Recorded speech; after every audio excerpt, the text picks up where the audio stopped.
What is going on, guys? Welcome to Gum's Videos. My name is Kyle Gumper. Today I'll be talking about Marvel vs. DC. What do you mean the MCU is flawed? We're very organized and we have great characters with great development. Unlike that DCEU scum over there, they're very petty and childish and poor. Hey, you're talking shit! Yeah, that's right, I'm talking to you, sir. You're very petty. We're so far superior than you. What are you talking about, man? We got, like, the greatest heroes, and we have great development. You're childish. I'm not childish. What do you mean? What? At least we have good character development. No, you're not. Organization. We're gonna have turns today, okay? Turns about why both of your cinematic universes suck. Okay? That's right. At this point in my life, I think both cinematic universes suck. Marvel and DC. Marvel? What? Yes. Today I'm going to be talking about the three biggest flaws in the MCU and the DCEU. Well, now the DCU, or whatever the hell they're calling it. I don't know what they're calling it. Beside the point. But I'm going to start off with DC because DC's wounds are a little bit more fresh than Marvel's. Number 3 for DC is variety. We have 3 movies directed by Zack Snyder, and there's 5 movies in total in the DCU. That is horrible, because you need to have a variety of directors when you have a cinematic universe. I mean, it's cool to have Zack Snyder, or any particular director involved in a set cinematic universe if he set that stone, there. But him directing 3 movies with Justice League, Man of Steel, and BVS, if the first one was very unpopular, I love Man of Steel, don't get me wrong, I love Man of Steel, but then you have BVS, and then you're going to have him come back again. I think in the cinematic universe, this is where Marvel, stands superior. They have a variety, so each movie kind of feels like their own. Emphasis on the kinda. So each director has their own flavor in their movie. Each DC movie kind of feels the same. Even with Suicide Squad, kind of felt like a Zack Snyder movie because it was all visuals, less characters. I'm going to get to the Suicide Squad in a minute. So the third biggest problem of the DCEU, or DCU, that's going to take me some time to get used to, but the DCU is Zack Snyder continuously coming back onto directing these films. Number 2, DC has a huge tendency to be reactionary. Okay, this is a Marvel versus DC discussion, so bear with me for a moment. When Man of Steel came out, this was a year after Avengers became successful. So Avengers came out 2012, Man of Steel came out 2013. So Man of Steel was in production the same time as the Avengers, or roughly so. They were being made at the same time. And then as soon as Man of Steel came out and they saw oh my God, Avengers made a lot of money, we gotta do something like that. And then they changed the plans for Man of Steel 2 to Batman v Superman. That's not a bad idea, but it was very reactionary, and they had to throw the plans out the window. Then it was supposed to come out 2015, same time around as the Avengers 2, but then that was pushed back even later to Christmas of 2015. That was pushed back even more to March 2016. So it really delayed the production a lot, and it kind of shows that they were just throwing shit in there. You got the Flash, Aquaman, and I hated what they did to Lex Luthor. Everything just felt forced and didn't really feel that thought out. That's my opinion, so fuck off if you disagree. And not only just that, same thing with Suicide Squad. They happened, after Suicide Squad came out, the critics didn't love it, but then the fans kind of liked it. I think it was barely fresh with a 60% on the audience rating for Rotten Tomatoes, and they read the reviews apparently, and they're like, Harley Quinn seems to be the fan favorite, so let's make a Harley Quinn solo movie with a Joker solo movie. Those two being separate. In fact, just keep that in mind. Harley Quinn having her own movie with no Joker, and Joker being in his own movie with no Batman and no Harley Quinn. So, the fuck. And then the Harley Quinn situation, then that changed because apparently fans didn't really grasp the idea too well. Then they became Gotham City Sirens. So, my problem with that is it's reacting off the success, if you will, with Suicide Squad when you should be focusing on their heroes. They really should be. They have great villains. But I think you should worry about your heroes first before you start making movies about your villains. I mean, Don't get me wrong, it's a cool idea, but so far your track record is not that great so far. So that is why it's number 2. And number 1, the focus. This kind of blends in with number 2, but this has to be its own idea if you think about it. The focus should be on the character. And this is where some Marvel movies do flop a little bit. Well, I mean, most of them actually, now that I think about it. But DC has this horrible focus situation where, like, they don't know what they want to do with themselves yet. See, when Man of Steel was just Man of Steel, not setting up this DCU, I mean, it kind of was, but it was still its own kind of movie. Like or hate the movie, it is eccentric on Superman. It is focused on Superman. I loved what they did with the character of Superman, because Superman is just a Boy Scout, one kind of, in my opinion, a one-dimensional character, and what they did with him in Man of Steel made him have multiple layers, and some people were like, he's not supposed to be connectable, but in this movie they did, and I really loved that. And as movies went along, then you had BVS, the focus went less onto the characters and then back to setting up the future movies. And then same thing with Suicide Squad. The focus on there was not setting up too many movies, it was the fact that they had so much to focus on, they just shat the bed. Like, you had like 17 different characters that did not need to be in there. I mean, the man who can climb anything was there. He showed up for 5 fucking seconds just to get his head blown off to say, oh, the situation's real. We knew that. We knew that. But, you know, but whatever. But then you got the blue beam in the sky. You got all the other happy shit. The focus is all over the place. And then Wonder Woman happened. And the reason why I also really love Wonder Woman is because it was focused on her. And, you know, a couple other elements. But the movie was on her, not on anything else. It was her and Chris Pine's character focusing on World War I. And what they did with the Wonder Woman is kind of the same situation what they did with, you know, Superman. See, now I'm actually kind of praising the DCEU. So those were 2 movies that focused on the right thing, but then the 2 other movies just were all over the place. And we're going to have to see what happens with Justice League, but right now I'm not getting a good vibe since Zack Snyder is directing it, and I'm not a huge fan of his directing style. Even though Man of Steel is my favorite movie of the DCU, I still do not like him because of like his other movies that he made. Yo, what the hell, man? We're still better than that scum over there.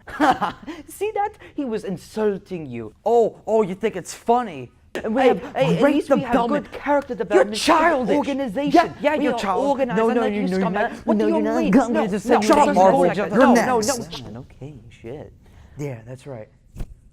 Marvel, I'm coming for you. Number 3. What is number 3 on my list? Take one guess. I bet you'll get it right. No? No one? Oh, you're so perfect? No, you're not. Villains.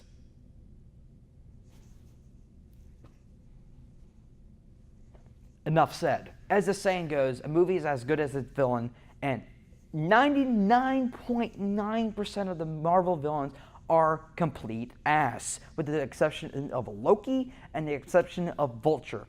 Those 2 characters I really love, but everyone else, I'm like, who the fuck is that? Like, seriously, Thor the Dark World, that was probably the worst villain I've ever seen. Then you got Whiplash, who's a Russian prick with tattoos, teeth issues. Like, I mean, get a dental plan, bro, seriously. The villains are probably the worst thing that has come out of the Marvel movies, but it's not the number 1. So number 2, no stakes.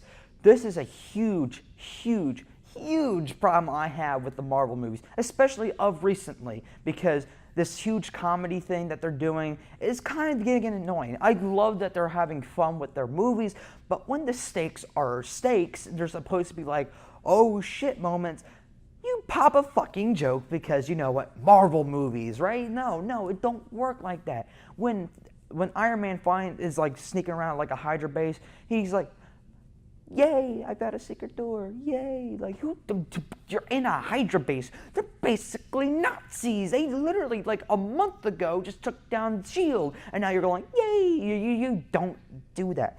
Spider-Man, I feel like, had this right. When the moments were supposed to be tense, they were tense. Especially when he found out, spoiler alert, if you have not seen Spider-Man, then get the fuck off my channel. You should not be here. But Spider-Man, when he found out that his girlfriend that he was going to take to homecoming was the Vulture, things were tense. He wasn't going like, oh, shucks, oh, I knew it was you. No, he did not do that. He was like, fuck me. Like, he was actually scared. And that's what I want to see, but there was no stakes. And not only that, that's not even the worst about the stakes. They kill off these characters, and they're like, oh, look, I'm back. Especially Loki. Loki died like 3 times, and then he came back and like, oh, hey, I'm back, what's up, yeah. And then you got Nick Fury. He's like, my mom's like, oh shit, they killed him. I'm like, he's not dead. And then he's like, oh, look, I'm back. And my mom's like, oh shit. I'm like, duh. And what is number 1, you might ask? The formula. The formula that started it all with Iron Man in 2008 and Hulk. The formula has just gone outdated. It's gone sour. You got to change the formula. We have at least, I think 30 cinematic universe movies in Marvel. You have to change the formula up, and they have not done it yet. And this kind of really struck me with the conversation with my friend. He was telling me how the formula is outdated, and then it got me thinking. I was like, he's kind of right. And that really struck me with Guardians of the Galaxy Volume 2, I should say. Guardians of the Galaxy Volume 2. It's just old.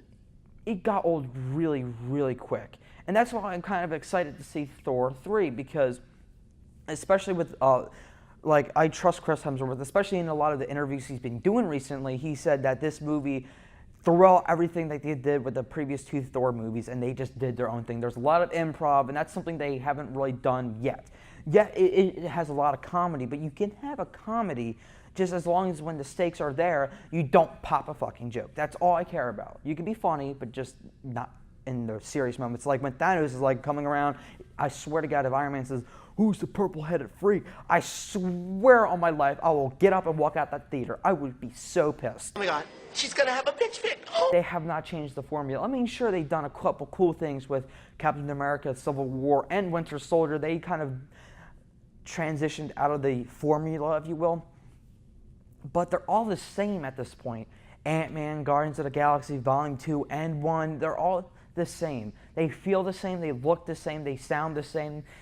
They're way too similar. And I can't stress this enough, and that's my biggest problem. So when I go into a Marvel movie, I'm not as excited as I used to be 5 or 6 years ago, where I'm like, oh my God, a Marvel movie has just come out. I'm super, super, super excited.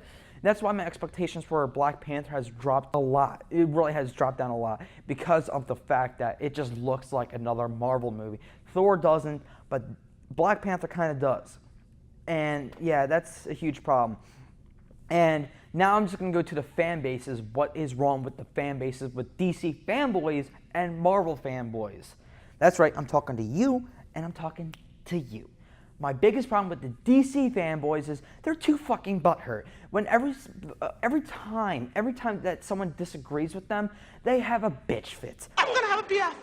That's all they do. They just complain and yell and scream about how their opinion is right, and they try so hard saying that how their opinion is right. They're trying to present an opinion as a fact. Haha, you see what he did there? He is insulting you. Shut up, Marvel, you're next. That's right, Marvel fanboys are just as bad. You know why? I'm going to complain about DC fanboys just a lot. I never really complain about Marvel fanboys, but you know what they are? They're in denial. Every time a Marvel movie comes out, it's the best Marvel movie that has ever come out. And this really, really ticked me off when it came to Guardians of the Galaxy Volume 2.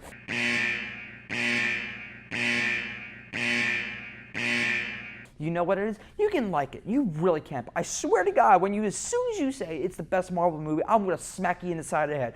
How is it that good of a movie? Take out Guardians of the Galaxy Volume 1. It is not that good without Guardians of the Galaxy Volume 1. You know why? Because it takes 45 fucking minutes to even introduce a remote plot. Because the golden people, whatever the hell they were not the threat. And if you said that they were the threat, oh, and someone tried to tell me that the plot was picked up as soon as the movie started when they introduced the dad.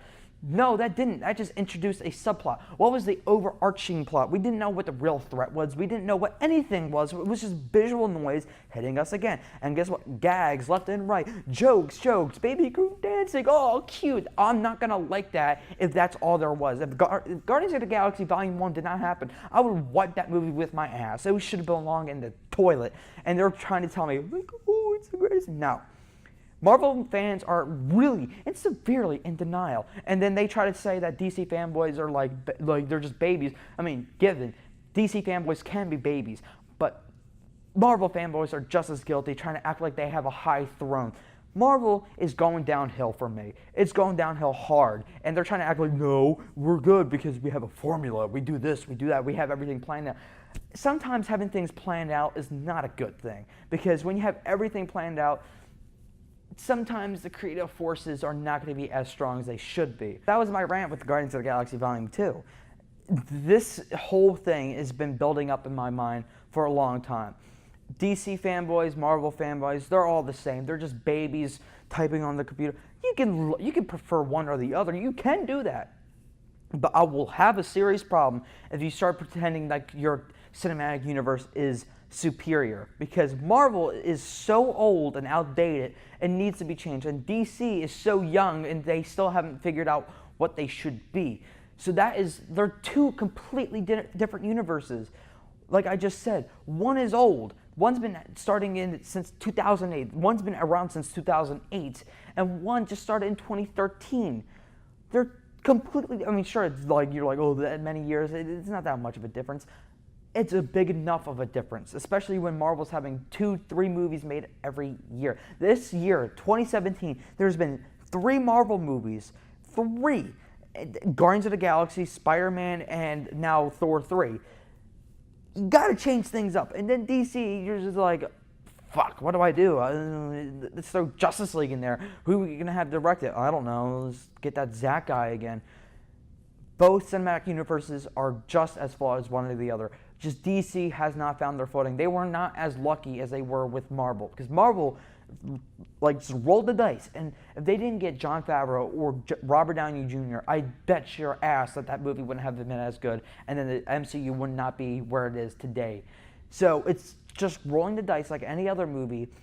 And just DC's just, like, crapping out with the luck right now. Marvel, they're sticking with what happened in 2008, and they haven't changed it since. Sure, their movies aren't good, but since they're a cinematic universe, they're all the same movies. It's like TV, but I'm not spending $15 an episode to watch the season finale. No. They're both flawed, and I think we should all recognize that. So these were the 3 biggest flaws with the DCEU and the MCU. I want to hear your thoughts down below, guys. I'm on Twitter, Instagram, _videos. Go follow me there for the latest news and updates on my channel. Thank you guys for watching. Please like, subscribe, and all that crap. Later, and goodbye.